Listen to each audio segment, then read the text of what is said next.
moins les écoles sont ouvertes.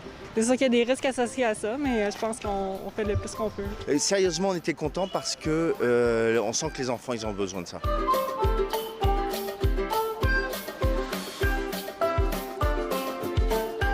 Moi, mon fils est en 2e année et donc là, c'est rendu la moitié de son parcours scolaire qui s'est fait dans ce contexte-là. Donc, j'ai l'impression que c'est un peu sa nouvelle norme à lui.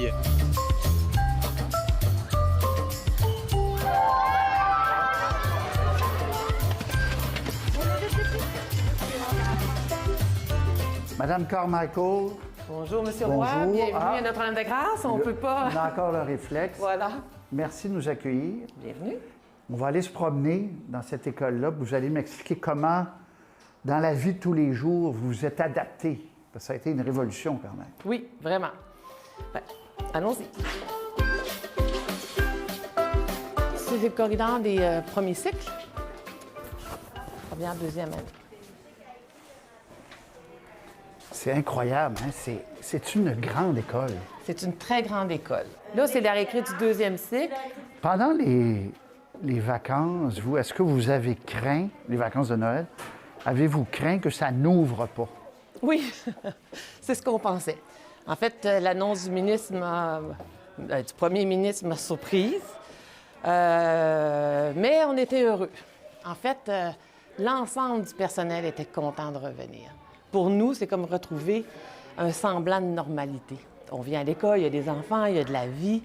Donc, vous êtes d'accord avec M. Legault quand il dit, depuis le début, en fait, depuis le début, quand il dit « on va tout faire pour garder nos écoles ouvertes », là, ça va être la dernière chose qu'on va faire. On a été obligé de le faire, on le sait, c'est défermer. On est d'accord, on est d'accord. Tout ce que le personnel veut, c'est qu'en même temps, ils doivent se sentir, eux, en sécurité. Moi, mon rôle, c'est de m'assurer que l'école soit sécuritaire, autant pour mes élèves que pour mon personnel, mais en même temps, il faut aussi qu'elle soit agréable. Donc, on essaie de faire l'équilibre entre ces deux-là.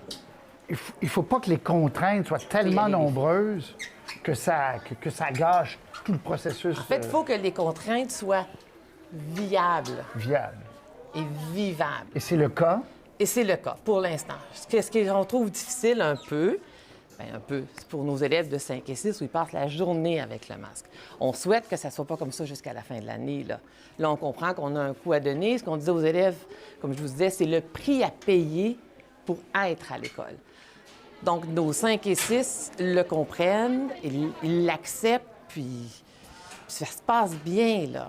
Mais bon, il faut quand même reconnaître que ces enfants-là donnent, quoi je pourrais dire, mais la main à la pâte là, de tout ce qui... Ils en donnent beaucoup. On leur en demande beaucoup. On leur en demande beaucoup. On leur en donne beaucoup. Mais ils sont au rendez-vous. Donc vraiment, il y a de quoi être fier de nos Ça, ils ont nos quel 5, âge? 6e années. Ils ont les masques, eux, en classe. Pourquoi ils ont les masques? C'est parce qu'ils veulent le faire. C'est une classe d'accueil premier cycle. OK. Les parents ou les enfants peuvent décider de le porter. OK. Mais ils n'ont pas à le porter. D'accord, c'est bien.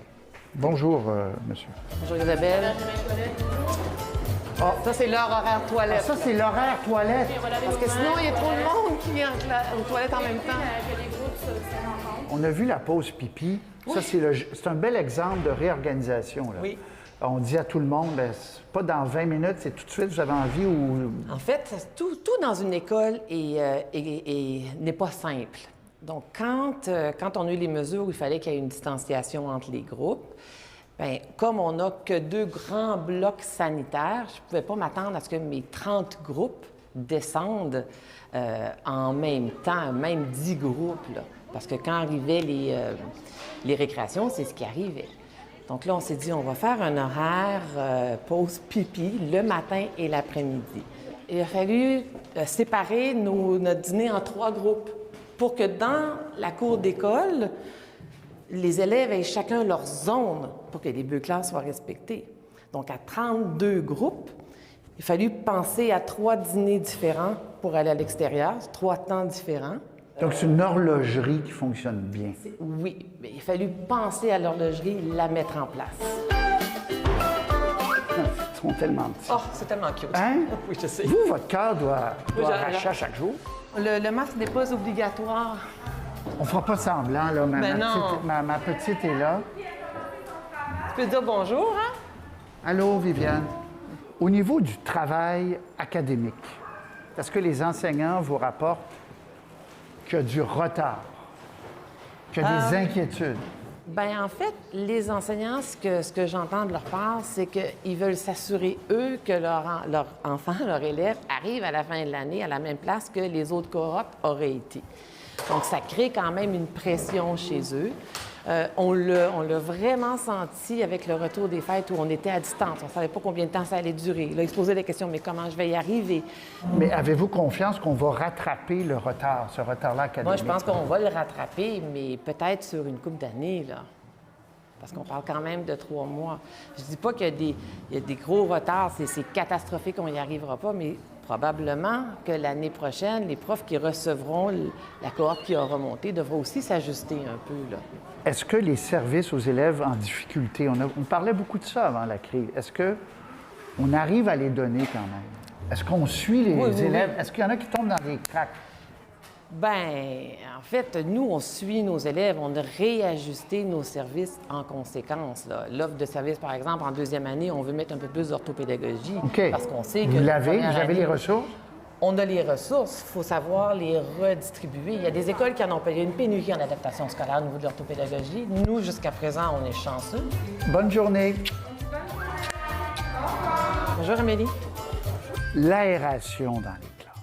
Oui. Comment ça se passe chez vous? Là, je vois qu'il y a une fenêtre ouverte. Bien, ça se passe bien. Ici, pour l'ensemble de l'école, c'est de la ventilation naturelle, donc on ouvre les fenêtres. Donc, depuis le début, là, avant même le début des classes, là, les consignes ont été données aux enseignants. Les fenêtres, le plus possible, doivent rester ouvertes. On avait déjà prévu, quand arrivera l'hiver, il faudra laisser un filet, ouvrir quand les enfants ne sont pas là. Pas besoin, à votre avis, de purificateur d'air. Pour l'instant, écoutez, moi, je ne suis pas une spécialiste du domaine. Là. Moi, je suis directrice d'école. Je n'ai pas un bac en ventilation. Mais selon ce qu'on entend, pour l'instant, ça ne serait pas nécessaire avec les fenêtres ouvertes. Bonjour. Bonjour, allez-y, bonjour. On se souhaite quoi pour la rentrée prochaine de l'automne? Un retour à une normalité. Une école, c'est ouvert sur son milieu. On a beaucoup de parents, nous, qui viennent de façon bénévole lire aux élèves, des activités avec les enseignants. Mais là, tout ça est tombé. Les élèves ne vont pas à la bibliothèque. Donc, tout ça, ça enlève à la richesse de l'expérience de l'école. Je pense autant pour les parents que pour les enseignants, que pour les élèves. Merci beaucoup de cette petite visite dans votre vie quotidienne. Vous en êtes bien sorti quand on voit, là... Oui, oui, vraiment, mais j'ai vraiment, je dois le souligner, j'ai une équipe hors pair. Ça se fait jamais seul. Bon, tenez le coup. Merci beaucoup. Au revoir, merci beaucoup. Plaisir.